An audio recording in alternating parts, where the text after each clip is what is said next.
Hello, everyone, and welcome to our weekly Power Lounge. This is your place to hear authentic conversations from those who have power to share.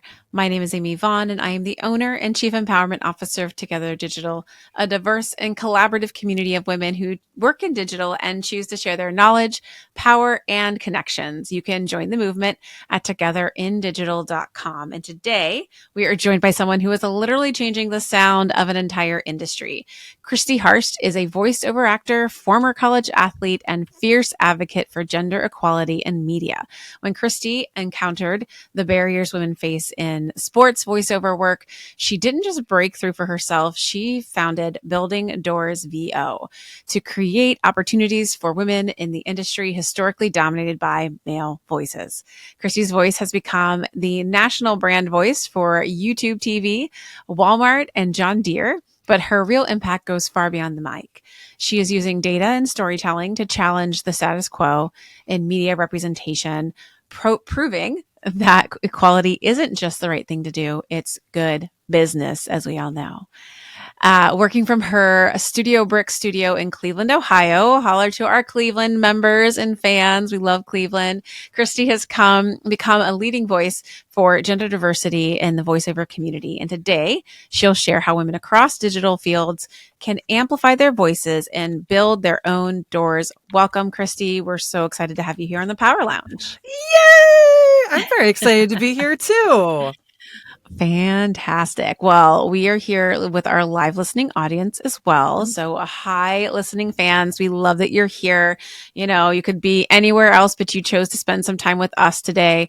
Use that chat. Let us know if you have questions for Christy. You're already getting lots of shout out and love in the chat. So look at that. We're off to a great start there. Fantastic. Don't be shy. Ask your questions. I'm going to go through a number of questions and then I'll check in with y'all one more time before we go into our power round of some fun little rapid fire questions. But Christy, origin's such an important aspect of like who we are, where we came from, how we came to be who we are. It's always inspiring to hear that. I'm curious, you went from a college athlete to a voiceover actor and now an equality advocate. What made you realize that the voiceover industry needed a door built and not just a knock on that little door? Yeah, thank you for the opportunity to kind of share a little bit more about how I got to where I am today. I also want to say thank you very much to all the door builders who are in the chat who showed up. Yay, thank you. I love it. So I majored in broadcast communications in college, and I wanted to be the next Barbara Walters. For those people who are not familiar with who Barbara is. Don't know what to say. Yeah, shame on you.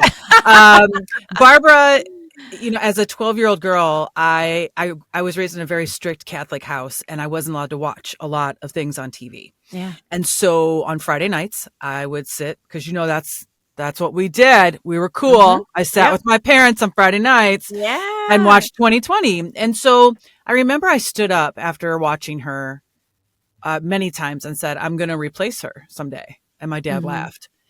Barbara was the only woman who was on nightly news, literally the only woman. Yeah. She was interviewing some of the most powerful and some of the most influential people in the world and had a reputation for making them cry, getting them emotional. Yeah. And so as a young girl to see that, right, as an example, and as the only example, right.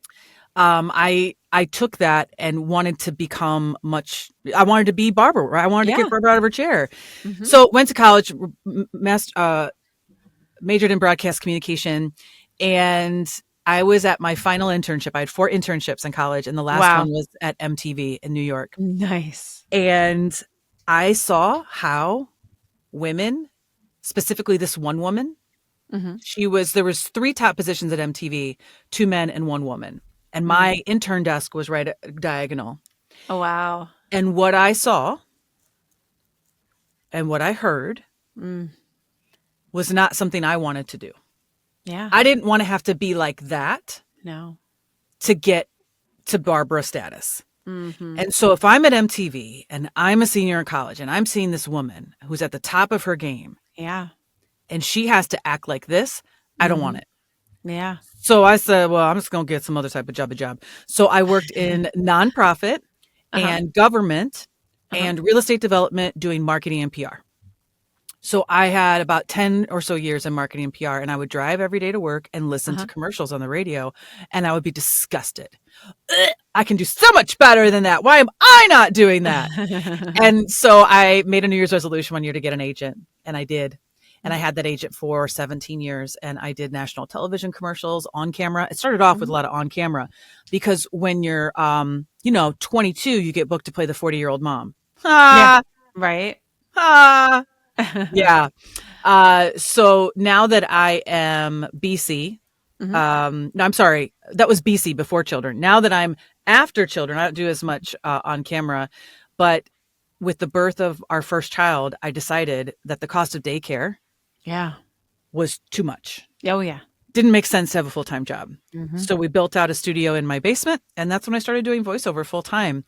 And after 10 years in voiceover, when you're in voiceover, you start to realize what you're good at, what you like, what you're passionate about, because there's so many different genres of voiceover. Absolutely. And what I realized was I could combine my passion for sports, because I'm a former college athlete, and my kids drain my bank account with their elite sport this and their elite sport that. Right. And why not combine that passion with voiceover? So I started to learn the art of promo. For those who are watching or listening, promo is what you hear when you're watching a TV network or you get a streaming ad on Netflix that says this Sunday on Dateline, or tune in Friday to watch Rory McIlroy, that kind of stuff. But specifically because my timber is lower, I wanted to do male dominated sports. So I spent 5+ years perfecting my craft, paying coaches a lot of money, doing out of the box marketing. And I was getting nothing. I was getting nowhere. So now I'm like 15 years in to voiceover, 5+ years of focusing on this genre. And I can't even get an audition in this genre. Wow. So I'm talking with a LA agent, a woman, doing a workshop, because as we do, we learn. And I read for her and she goes, oh, booked. I go, no, I'm not, sister. I'm not booked. Let's talk about it, because I'm not booked. Right. I'm not getting anything. And so I told her what I've been doing. And she goes, it's not for a lack of talent, Christy. It's a lack for opportunity. You're a woman, and these opportunities don't exist in plethora, right? Yeah. In the same amount for women as they do for men. Yeah. And I woke up the next day and I was really angry. And I thought to myself, well, I can either give this up, right? Just give it up. Like I just wasted 5+ years of my life and a ton of money from my bank account. Or I could say, what do I have to lose? I could make a thing of it. Yeah. And so I decided the very next day, with the help of Brandon Miller, a fellow voiceover actor, to start a campaign called Building Doors. It was February 9th. So I had 2.5 weeks until Women's History Month. And I was like, let's do it for Women's History Month. Yeah. Let's feature women all around the world, revoicing scripts originally voiced for men. I love it. To show people women belong in these spaces. You're not missing anything. No. The intention was to do a handful of posts, and that was it. And then it kind of turned into something. And now I'm almost 2 years in. Yeah. I love it. It's such a great origin story and super relatable, I think, to a lot of our listeners, obviously, Building Doors folks and Together Digital folks, because life happens and it's either something that's happening to you or happening for you. And I feel like you're the kind of person that's just like, well, if this is going to make this, how I'm going to make this for me. Like, even though it's a door in my face, I will just build a door. Yeah, right. I will build my own damn door. And I love that so much. So were there any other particular obstacles that you faced breaking into sports voiceover specifically? And maybe how did some of those challenges help shape Building Doors VO? Because opportunity is obviously a big part of it. Is that the only part of it, or were there other things that were barriers? So, for anyone in voiceover, and I think just anybody in any industry, really, when you decide to pursue a certain avenue of your job, you have to be good at it, right? Yeah. You can't just say, oh, I want to become a copywriter, and you're a copywriter. No, right. You got to go to school, or you got to go to training, you got to workshops. And so that's what those 5 years that I did really focused on, was making sure that I was ready to put myself out there, right? And so everyone I trained with, and I'd like to point this out, the majority of my coaches were men. Yeah. Okay. That's first and foremost. The majority of the coaches who are men said, oh, Christy, opportunities are just, you trust me, you'll be fine. Blah, blah, blah, blah, blah. But then when I talk to the women in the industry, coaches or women who are actually getting these opportunities, they would say, look, it is better. It's better in the sense that we've gone from 0 opportunities to maybe 1. Uh-huh. So, it's improved. And what's so interesting to me about that is, and I've talked about this before at the beginning of the campaign in year 1, which is perspective. Mm-hmm. To all the men that I had been working with, to all of the coaches, all of the people I had been talking to, things are improving. Mm. But to all the women, not so much. No, and so what I compare it to is if you're sitting in a baseball stadium, and 20 years ago, 30 years ago, it was, imagine all the pink seats in the upper seats, right? The whole stadium is filled with pink seats, but the good seats are the blue seats, the men, right? Yep. So fast forward 20, 30 years, and the men are saying things are improving. The men are saying things are improving because now when they look to their left, there might be a woman somewhere in the row. Yeah. When they look behind them, there might be a few pink seats behind them. Mm-hmm. So they see improvement. Right. But to women still sitting in the upper deck of the stadium, it's not. It still really isn't. Blue. Mm-hmm. Yeah. That's a great analogy. Good visual analogy. I love that. So on that note, like with, breaking into more seats for women, more doors for women, whatever we want or need them to be. A lot of our members and our listeners are working to break into male dominated spaces. Ironically, in marketing, I think it's more of, there's a lot of women in marketing and communications because guess what? We're good at communicating. However, when you look at the top tier jobs, you look at the C-suite, it is abysmal for women. Yep. What do you feel like there are any strategies from your voiceover journey that has helped translate maybe into other industries is in a way to help people try to shift the gender balance? Because I love that idea, the campaign idea of like, let's just re-record all this and make it women. Are there other strategies, tactics, things that you have found effective that might even be industry agnostic? So what I think, I will start with the umbrella thought of women need to unite with other like-minded women to make the change because you're not going to do it by yourself. No.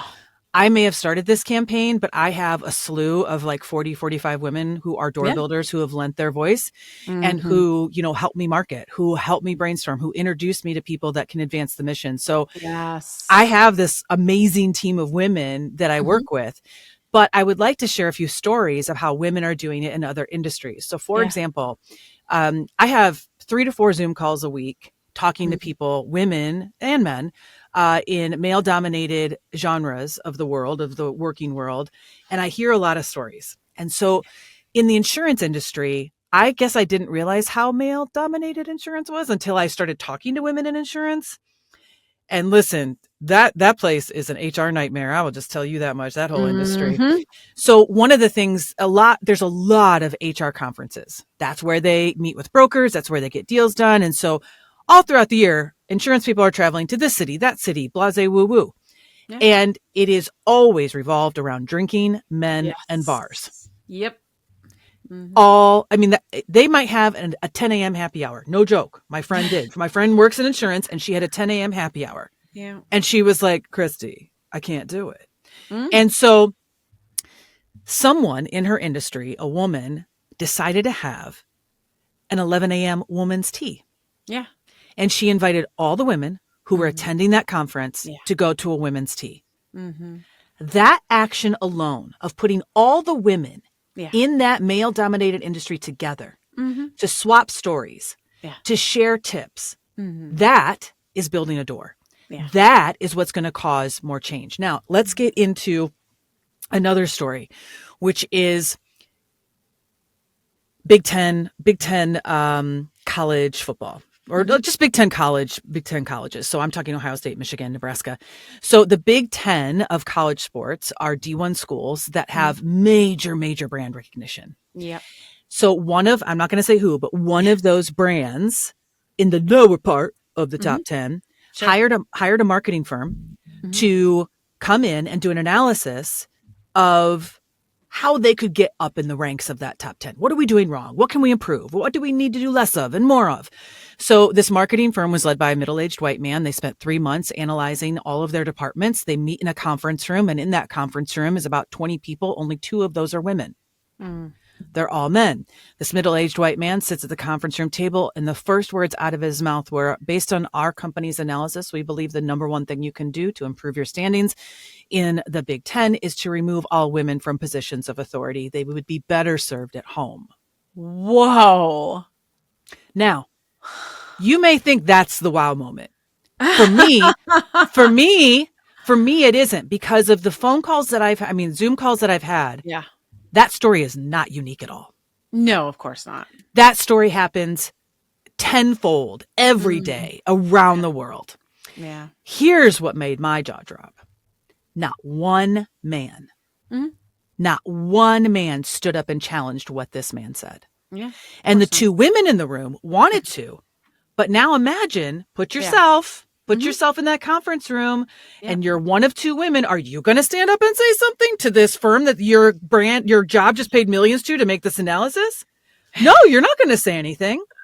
And so what I think needs to happen so that more doors are built when you take these 2 stories is, 1, women need to create more space for women to support one another. So if there is no space, create the space. Yeah. And then in terms of the other story with the Big Ten, well-intended men need to feel empowered to know what to say and how to say it in moments like that. Yes, absolutely. Because I know that in that room, there were well-intended men. Yeah. And I don't know personally, I'm just saying, I know out of 20 some men, they have daughters, they have sisters that, but they don't know how. And so the more well-intended men speak out against that kind of behavior and call it out, the less it'll happen. And those 2 things, just those 2 examples, are going to cause more women to be in those rooms. It's going to cause people to listen to them, because when you gather women and you're all saying the same thing, they can't ignore you. But if it's one woman, right, she's standing alone. Alone. And that's such a great case in point and strategy for dealing with non-diverse spaces and giving voice. Is oftentimes we think, oh, we just need more diverse voices in the room. No, actually, we just need the people with privilege to feel empowered to speak up. We often say we have to empower the women. Yes, but we also need to empower the well-intended men who feel like they are going to be shamed, blamed, ridiculed for speaking up, and say, no, dude, you are okay to speak up. You are okay to use your privilege. Like, don't just recognize you have privilege and have guilt about it. Own it and then use it. That will help to resolve that guilt. And I mean, I've had situations like that where an executive creative director, we were doing a pitch for a major restaurant chain. We worked our asses off on this, but we had a guy team and a gal team. And he came back. We didn't get to go to the pitch, even though we did all the work. And he sat there and presented our work to the agency, and then was like naming all the guys and who did what for that work. And then he's like, and then the girls did this.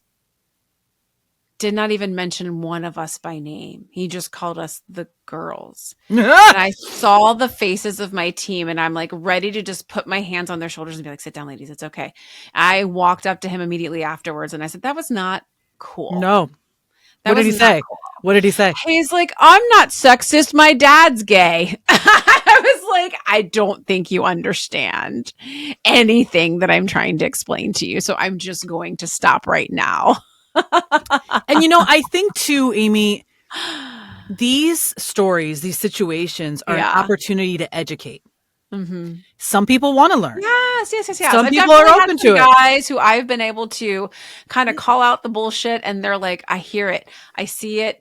And then what's great is like some of them literally have gone on. A CFO that I used to work with literally started a whole nonprofit to help get more diverse students like grants and scholarships. That's awesome. And get into advertising, because I basically just started calling out all the bullshit I was seeing, and he was just willing to listen and then leverage his power and his privilege to pull all that together, you know? Yeah. It's crazy. But that is such a good strategy is I think, if we have any guys listening today, and I know we've got Matt with us too, but I think that's one of the best pieces of advice you can give to a man, is if you hear a woman getting spoken over, if somebody starts to kind of take her idea and say it in their own way, be like, that was a great idea that Chrissy just had. I agree with you, Joe. Right. That's exactly what Christy just said. And you don't have to do it in like a totally dickish way. Just Right. like say it and state it plainly. And then people will start to see it. And then, yes, the same thing for women. I think there's too much still competition among women. And I think with your community and definitely with our Together Digital community, I can speak for is like there is no competition. Like Right. we are There's here to plenty. support each other. There's more than enough room and success for all of us. There we go. And I am a no drama mama. I see, I'm no Miss Cleo, but I see a business opportunity of a course to sell to well-attended men and companies. Yes. 100%. Oh, absolutely. Because again, we try to empower the women and at the end of the day, we truly are empowered. It's the systems that hold us back. It's the systems and the bias and the things that are outside of our control. Right. Yeah. So stop. I mean, not that I'm saying I want to stop empowering women. I love it. But again, that only gets us so far. The systems and the people on the other side of things have to start to listen and change along with us. So, yeah. I got a message shortly after I started the campaign from I won't say their name or anything, but they are well seated, I will say, in voiceover. Yeah. This woman is, people know her. Yeah. And she's in a position of influence. Mm-hmm. And she said, look, Christy, I applaud what you're doing, but in essence, I'm summarizing her message. Good luck. Yeah. Because you're fighting against systems that have been built for centuries. Mm-hmm. And I think you're fighting a losing battle. That's so heartbreaking. It is. But for me, I'm a very competitive person. Yeah. And I want to be able to say whether it's tomorrow, whether it's 3 or 5 or 8 years from now, I told you so. Right? I did it. Well, and it's because that there are still women out there in positions of power and privilege, right? We all have some to some degree that don't reach a hand back, that are like, clawed my way here. I worked my way here. Why should I help anybody? Nobody helped me. And I'm like, that is not the mentality to have. Because here's the other thing, honey, you're going to become over 40. You're going to be over 50. And what's going to happen? You're going to be irrelevant all of a sudden. You aren't going to be the hottest thing around and it's going to suck. And then you're going to have to look to the women, your peers around you or people that are even younger than you for help. And who's going to want to help you when nobody, because you were nasty. You were nasty. Exactly. Nasty. Oh my goodness. It's such a fun conversation. All right. And then also enraging and, empowering all at the same time. Let's see. My next question was, okay. Using data. I think that is important, right? To challenge the media representation norms, which honestly, probably not too hard to do, right? When you got a lot out there and you just listen to the radio, guys, gals, for the next 24 hours and tell us if you notice a discrepancy. What does data actually show, though, about gender representation in voiceover? And how do you use those numbers to create change?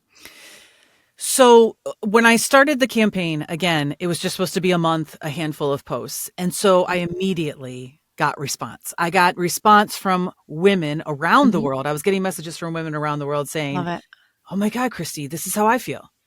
Yeah. Christy, I feel the same way. Mm-hmm. And then I would get responses from men, which I knew, right? I was prepared for that whole shaboo. And what I realized real quick was that I needed data. This isn't just Christy complaining that she doesn't get jobs, right? It's rooted in fact. And so I went in search of this, and there's not a lot because voiceover is a niche industry. Yeah. Then I'm trying to focus on a niche within a niche. Okay. Yeah. Mm-hmm. So there's no data, right? There's little to no data. So I decided just to go collect it myself. Mm-hmm. And so the first poll I did was within the voiceover community, and I had about 200 people respond, and it was pretty equal in terms of gender. So it was 46% men and the rest were women. And what I discovered was that 73% of men polled said that they receive 5+ auditions for male-dominated sports promo a year. Mm-hmm. That only leaves 27% of their female counterparts to claim the same. Mm-hmm. So that data point really helped me at the beginning to prove, no, women are not getting as many opportunities. Right. And so then I dug deeper and started to have a poll on our website and started to send it to advertising executives and creatives and people who are voice seekers, people who make the decision to hire voice, to get a better sense of the kind of opportunities that are available. And also, you know, what would the general public be willing? Do they even notice when it's a male voice or a female voice? Sure. And so from that poll, I discovered that 74% of people polled say that they do notice if it's a male or female voice. Wow. Okay. So that's a great data point, right? People notice. It's not just something that just is like, oh, whatever. Yeah. And then the next data point that I found fascinating is that over, I would say 30% of people polled said, it doesn't matter to me if it's a male or female. Doesn't matter. So 70% said, yeah, it does matter to me. I'm going to spend my money with a brand that exemplifies gender equality. That's great, right? That's a great data point. That's a lot. You know, if you're more gender inclusive, you're going to get more money because 70% of people polled said yes. But to me, the gold is in that 30%, because if 30% of the people in that poll say, doesn't matter, that's an opportunity for conversion. Yeah. That is an opportunity for a brand to say, hey, that's untapped ads. That's untapped brand loyalty. Right. So if it doesn't matter either way, that's 30% of the population, or it was a little over 400 people that took this poll. That means I can sway them. That means if I use more women, it's not going to be damaging. That way, if I use more women in front of and behind the camera, I'm going to tap into more money that I didn't have before. Brands are leaving potentially millions and billions of dollars on the table by not including more women. When you take into account this simple equation that 83% of women globally control their family's finances. Yep. So when it comes to choosing the cell phone plan, the swag, the season tickets, all of those things, women do. So when you take the information I have from my poll, you combine it with simple data points about the power that women have with money, your brand could get more money. Now, some people say, Christy, why are you so focused on trying to get brands more money? Because that's what they listen to. Right. That's what they want. That's their goal. But guess what happens when brands start to do that? Women become more empowered in the economy. They get to spend their money where they want to spend it, which uplifts the brands that support women. And so I know that this is not something, while the equation is super simple to spell out, I know it's going to take a long time before that happens. And so right now I am trying to find a funding source to sponsor or pay for a study. And I don't want to get too much into it, but it's going to be some A/B testing of the same commercial for a male-dominated brand voiced by a man and voiced by a woman. And I want to see the outcomes of this, because if I can have a third party, a professional third party, let me know the real deal, right? Let me know where the connection points are. Because for example, did you know, girl, I could talk forever. Did you know that there was a company, an audio data collection company, that did a study over a year to determine what voice the general public likes to hear from the most? Can you guess? And I'm in terms of gender and race. Guess which, after a year of study and surveys and all these ads that they had people listen to of all these different races and genders, which voice resonated the most? I don't know why, but I think Black women. You are right. Yeah. It's Black women. Yep. By and large, people prefer to listen to a Black woman over any other. Because they have the best voices. They resonate emotionally. They remember. Yes. There's a recall that they remember what the ad was for. And so just take that data point alone, right? And put it with the rest of So there's just a huge case to be made, and no one else is making it. And I think this is a huge opportunity for building doors to make it and to create strategic partnerships to really blast it out. And so that's why I take any opportunity I have to be on podcasts like yours and connect with women in digital spaces or even creative spaces. Because the more I can get in front of those women who have seats at the table, the more apt they are to share this data, which I hope to get from this company, right? Even more data than I already have. Because the reason I know about that Black woman stat is this. I was speaking with an audio engineer. He said that he attended the conference where they released that study. Mm-hmm. 2 weeks later, he was in a conference room with a client and a brand, and they were discussing who should voice it, who should voice this commercial.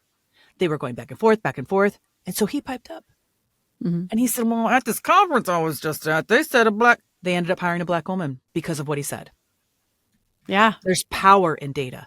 There There's is. power in having a third party, Mm-hmm. like an audio collection firm, or whether it be from CNN, whatever data, there's power in that. And so if we take it back to the first question, right? When we have women creating more spaces for women to be women within these male dominated genres, like the tea time that we talked about. Mm-hmm. When we talk about empowering well-intended men to speak up and how to do it. Yeah. And then you take it and you give them data points to share. Yep. It takes away, this is my opinion, to this is fact. Did you know? Yeah, exactly. Yeah, I think data is a really important part of validation, but then also I've been doing research for a book I'm writing about closing the networking gap for women, because networking is so fraught with so many landmines like drinking and late nights and all these things that just sound terrifying to Golf us. course. Good time for other guys, right? Is that women don't rise through the ranks based on getting leadership opportunities, positions, leading projects, or even having more time with executives on, like said, golf course. They actually get more opportunities by third-party referral. So another ally tip, or even women speaking up for other women, if you make the recommendation for a woman, she is that much more likely to get the role or the opportunity.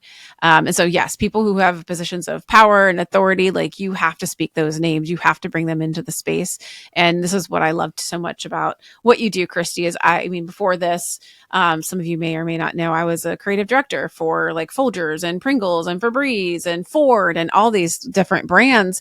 And it was always very important to me from a casting standpoint. As a creative director, I was deciding the talent. I was the one putting forward the talent. And, the messages not only need to be able to resonate with your audience, but they need to be able to see themselves in that space. And so, yeah, creative directors, if you're listening, start paying more attention to how you're casting and who you're casting. It's such a small but very significant opportunity that you have to have an impact. And Amy, do you still stay in contact with your creative director colleagues, network, and friends? Oh, yeah. Mm-hmm. Yep. Yep. I'd be interested what their stance is and what they see in trends. Just curious. Yeah. Maybe we can get together after this and do a little poll. Yeah, okay. I love it. We love a good poll. We love a data. Yeah. Digital marketers. That's what we live for. That and a good spreadsheet. We're freaks in the sheets, as we like to say. All right. So building Doors Vero, you're creating opportunities for women in voiceover, as we've clearly determined. Walk us through how the organization works and what are some tangible doors that you've opened for other women.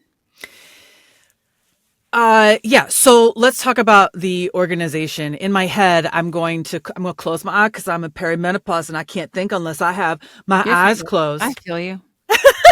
We talk about peri, post, menopause all day, every day, and together. Oh my gosh. So when I close my eyes and I think about this organizational chart, building Doors, yes, I created it, but I couldn't have created it without Brandon Miller. And I often use him. He's a fellow voice actor and a creative. He creates a lot of content. And so I lean on him a lot. Sandy Harrison Cooksey is someone who reached out to me early in the campaign and basically designated herself as someone like a board of director. I was like, okay, fine. Let's go. And then there are door builders. So they are women who voice for me, who volunteer to lend their voice and time to revoice a script. There are global builders. I have a global builder evangelizing the mission on the ground in Australia, the UK, and Egypt. Love it. And then the general public and our supporters who engage with our content and spread awareness through sharing. And I had a great direct message on LinkedIn yesterday, which was a woman who applied to be a 2026 door builder. She did not get in. However, she auditioned for a job with a company that typically only hires men. She ended up getting the job because the producer threw in a few women. She got the job. And when she got the job, she was like, oh, I thought this was for men only. did you do this because of building doors? And they're like, no, what's building doors? And so that opened an entire new avenue of conversation for this woman to establish herself with this company, not as a voice actor, but as an advocate for equality. And so she told them all about building doors. And so now when this woman reaches out again, they're not going to be like, oh, she's selling herself. She's selling herself. Right. She wants to talk about something else, something that maybe we could benefit from. That's one story.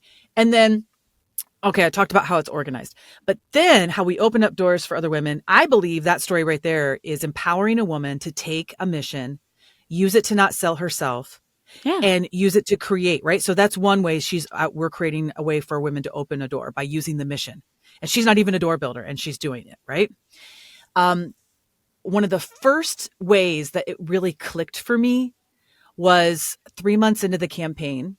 There was a woman who voiced a spot for Honda Sport. She revoiced it. It was originally voiced by a man.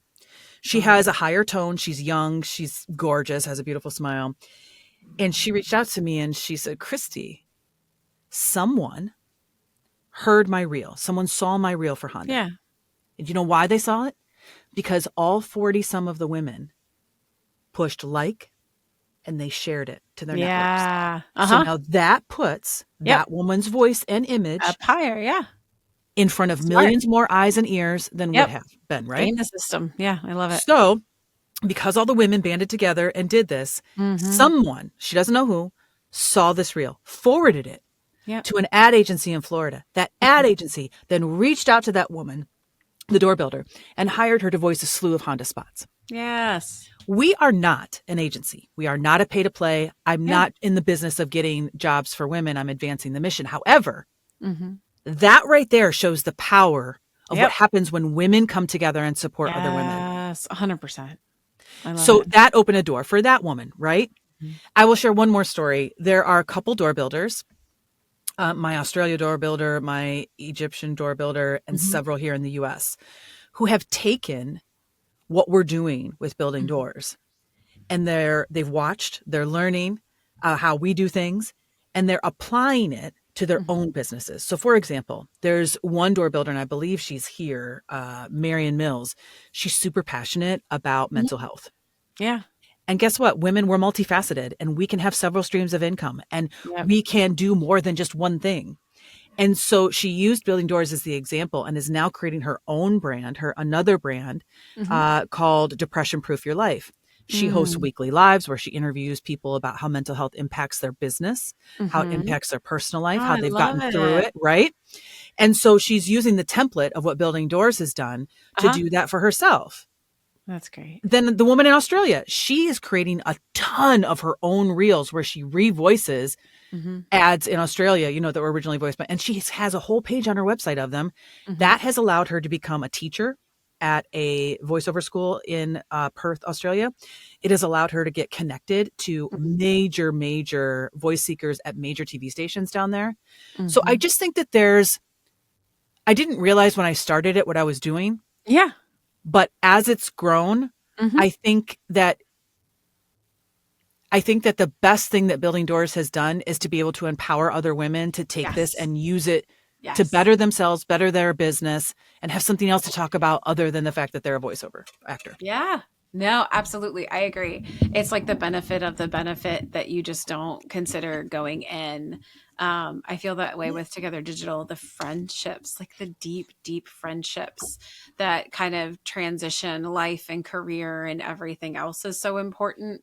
But there are tangible, real results where they're building businesses together, or they're getting inspired by one another, or they're helping grow each other's client base. It's just incredible. There's so much power in when we work together versus trying to work against each other, like we both very much seem to believe and work through.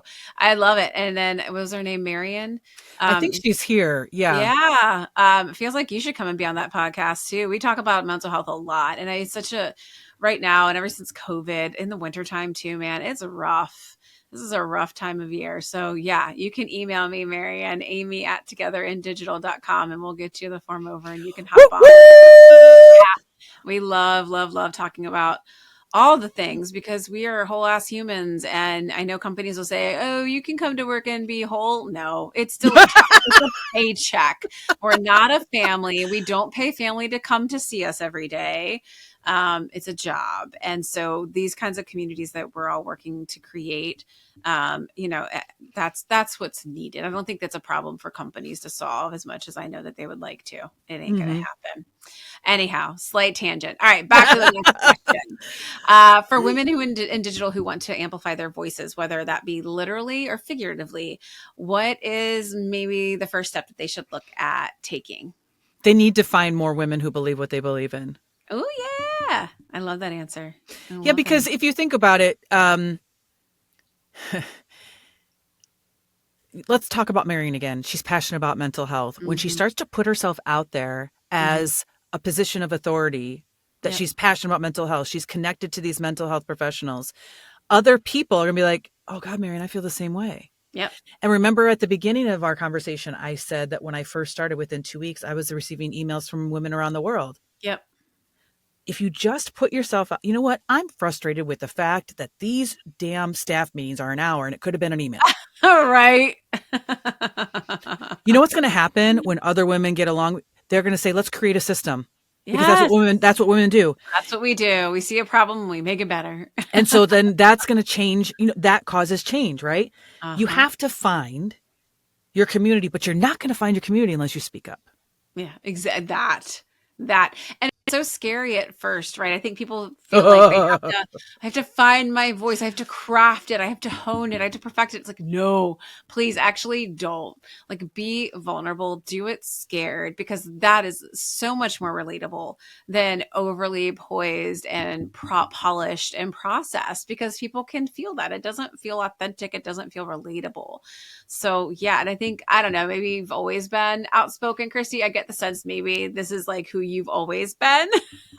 No, yes, maybe. But I guess that's my follow-up question. Like, for women who don't feel like they have a strong voice, like, yeah, how do you begin to do that? So I will say this.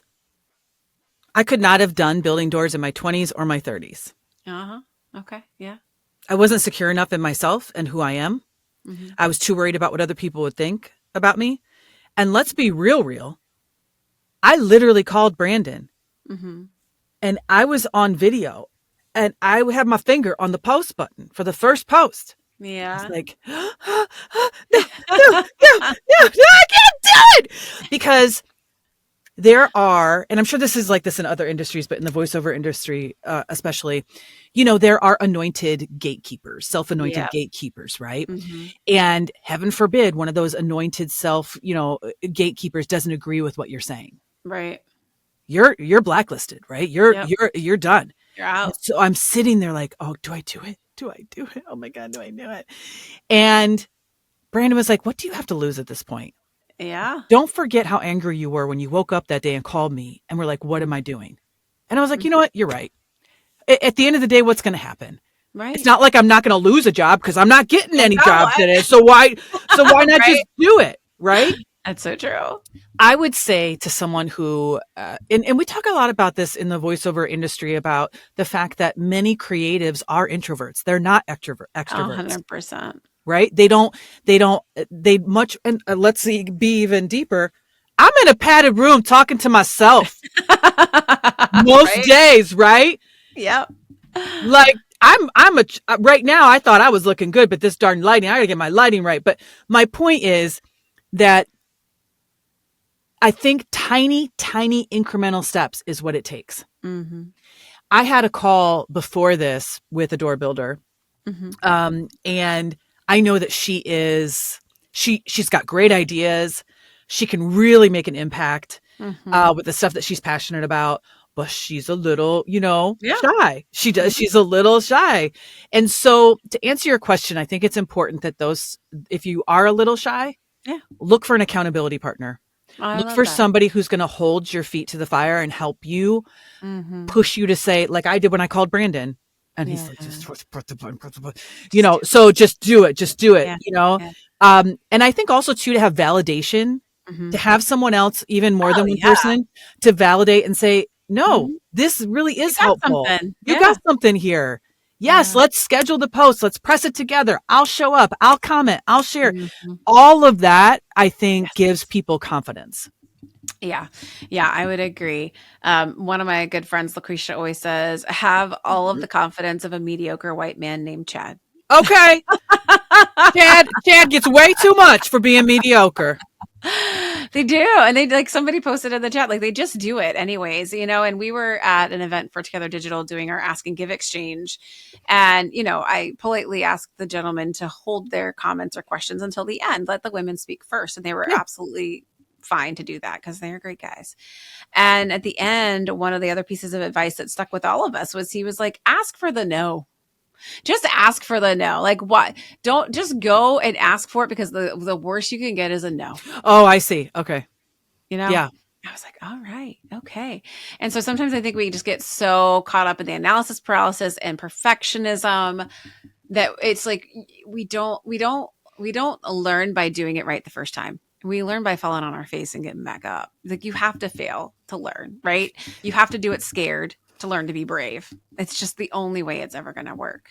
And I will say that when I look back now, if I didn't have that window where, oh, Women's History Month is in 2.5 weeks, it's a perfect time to launch. I got to do it. I'll miss an opportunity.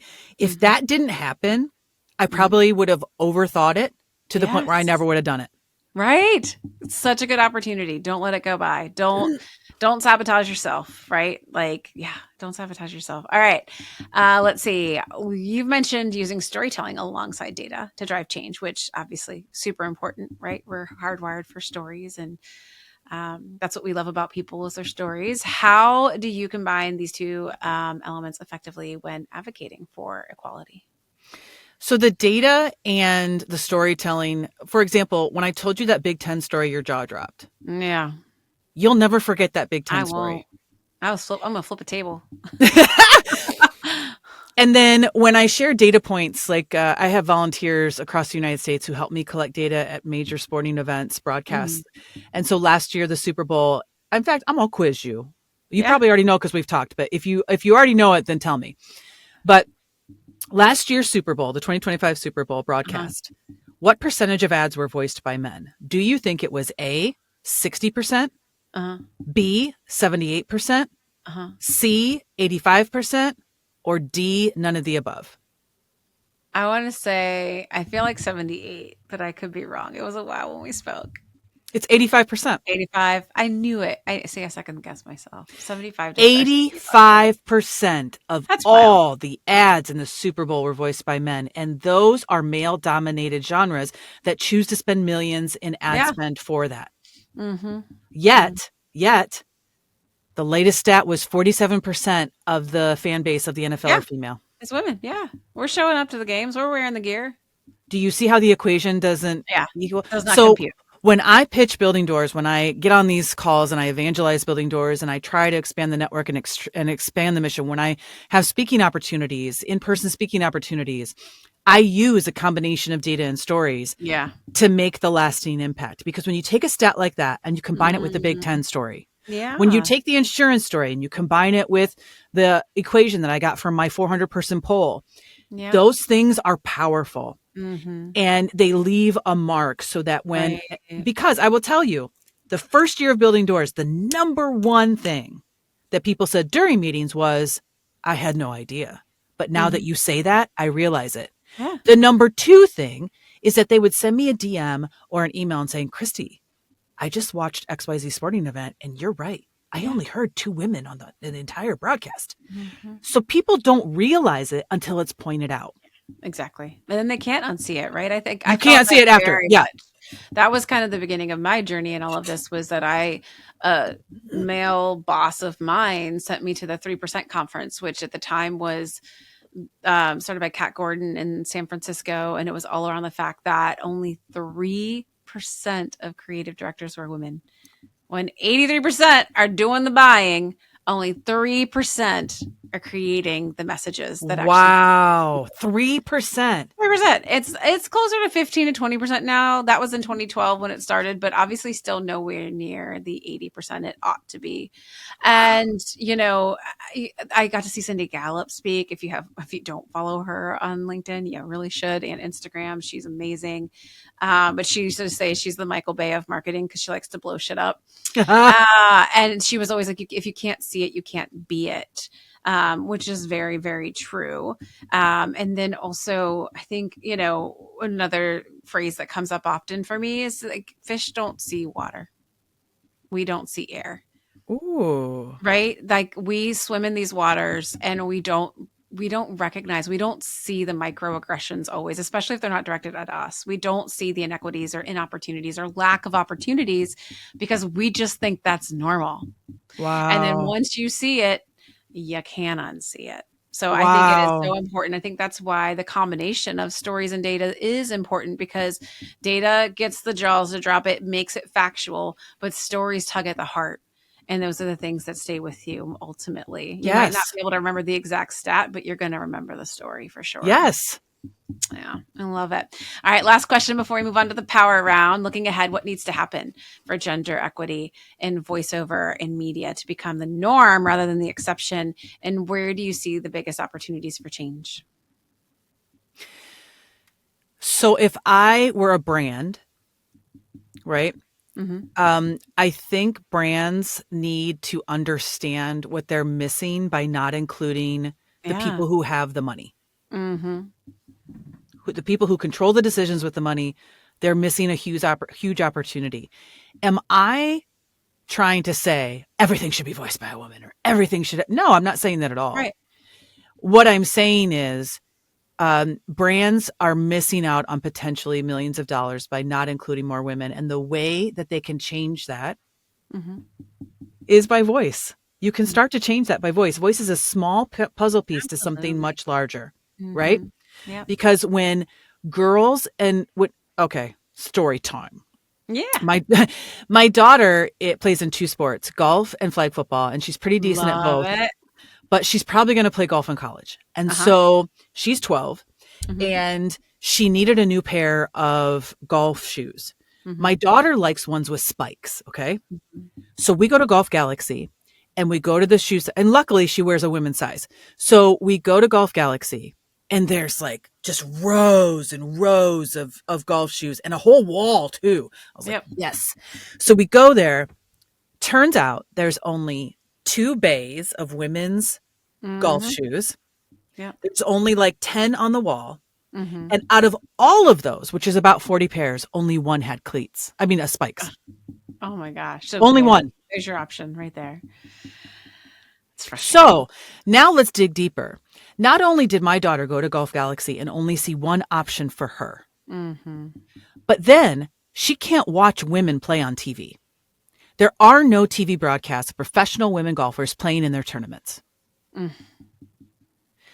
Look at what, and I will say, since then, so that was last year, the PGA has a new head guy and he believes in women, and he has now decided that in 2026, they are going to start broadcasting the women's majors, which is great. So now my daughter can tune in and see, right?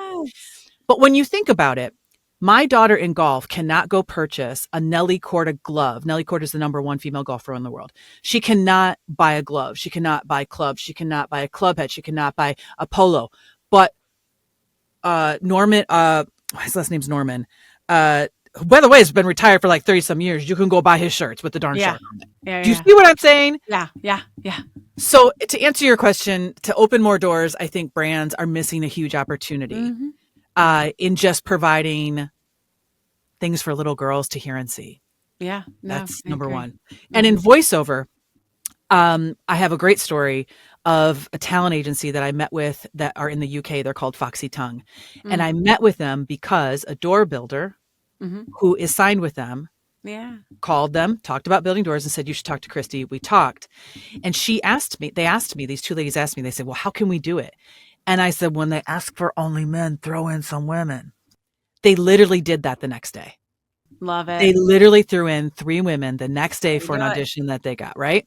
Yep. So I think that there's responsibility within the voiceover industry, Mm-hmm. if you are sitting in a position like that, Mm-hmm. to do tiny, and again, these tiny little micro That. steps Yes. is going to create a ripple. And Yes. then that's for VO. VO is creating the ripple, right? Uh-huh. Then when copywriters, producers, Yep. filmmakers, and Mm-hmm. then Directors. that turns into a wave. Yep.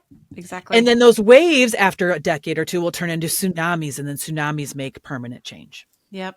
I love that answer so much. And you got exactly to what I was thinking is that I think sometimes we think activism is some big, huge effort that takes so much time. And it's micro activism. It's speaking up, it's showing up in the small ways and knowing that even that matters and that counts. Love that answer. Thank you And so much. I hope, and my hope is that as Building Doors continues, Yeah. that other industries will see what we're doing Yep. and say, oh, I'm in insurance. I can do what they did. Let me Mhm. look at their model and do it here. Oh, I'm in automotive, or I'm in tech, or Yeah. I'm in this. Let me copy and paste what Building Doors is doing. Actually, yes. That's what I would 100%. love to see.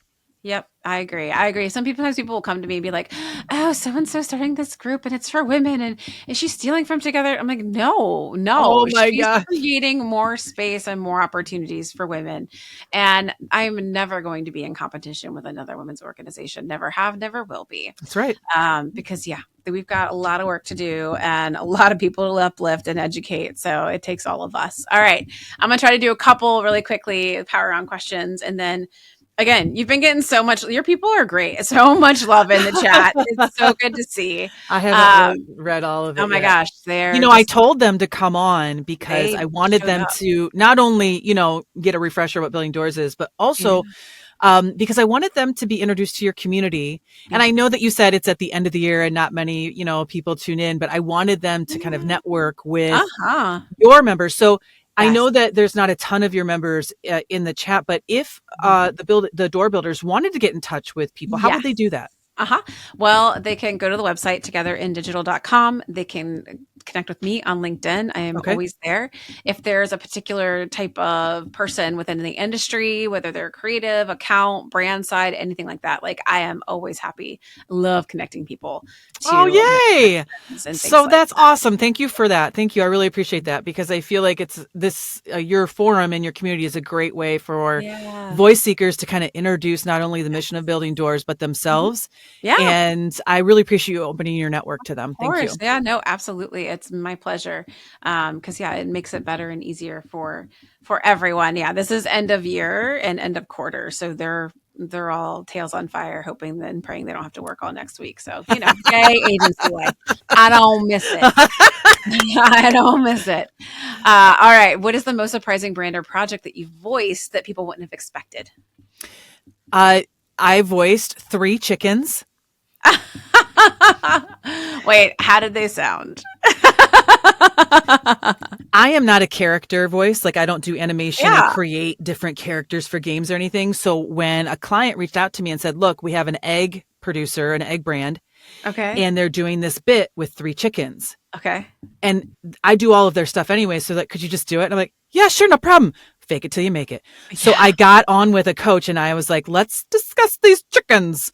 And one chicken was very posh. And I imagined her having like a row of pearls around her. And she was like the snooty Uh-huh. one. And so we created, different. The Was characters. it great? No, it wasn't my best work. I'll tell you that, but it was fun.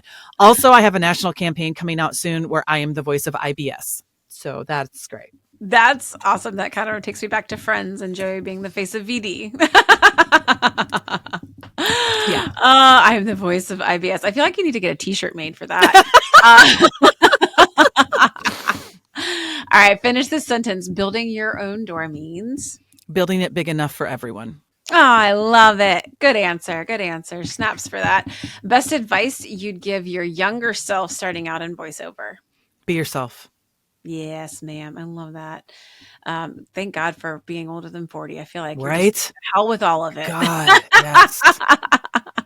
Just real quick. Did you know Yeah. I looked up, there's a study that says that when women are in perimenopause, Yeah. in their brains, there's a section that is all for nurturing and care. In Yeah. perimenopause, it's literally switched off. That's why Yes, older women don't give an F. finally. Oh my gosh, thank you. A break. Let's go. It's the one thing I'm looking forward to in perimenopause, not the insomnia, not the brain fog, not the fatigue. Mhm.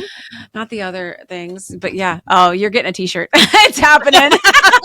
It's in the chat. You might get one or two. And I like, oh Oh yes, my god. The We Do Not 100%. Care Club. Yes, have you seen Love her? her. Oh I know, God. I love her. She's amazing. And I'm so happy for her because I know she just started it because she just wanted to do it. And now that's probably all she does full time. Mhm. All right, last question, and then we will wrap it up. Although y'all have been a blast. We should do this again. One thing people get wrong about the voiceover industry. Hiring AI isn't cheaper.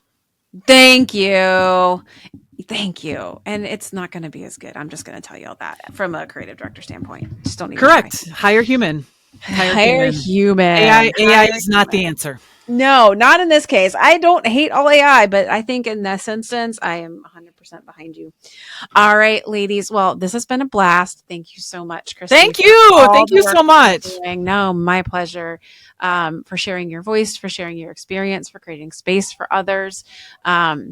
You're just like, we're kindred spirits all over here. So really loved having you on. And thank you to all of your door builders as well for joining us. Yeah, thank you, door builders. Yeah. And TD thank you for the members. offer to connect. I appreciate it. Absolutely. Yeah. TD members, where should they go when they're listening to this? Because a lot of them are probably going to be listening to it over their holiday break if they get one. Where's the best place to either reach you or learn about door builders? So our website is buildingdoorsvo.com. We are on most socials at Building Doors VO. Okay. And I'm on LinkedIn as Christy Harst. Feel free to reach out. I am always up for a conversation. Fantastic. I love it. All right, Christy. Well, thank you so much. This has been a great last episode of our third season as we're wrapping up the year. Can't believe that. We're also probably coming on close to 200 episodes, which is incredible. Wow. Congrats. Yeah, definitely take a listen. Look at some of our past episodes. Give us 5 stars. Give us a review. We'd love that if you could do that. But yeah, until next year, everyone, we love you. Thank you for listening. And until next time, keep asking, keep giving, and keep growing. Take care, everyone.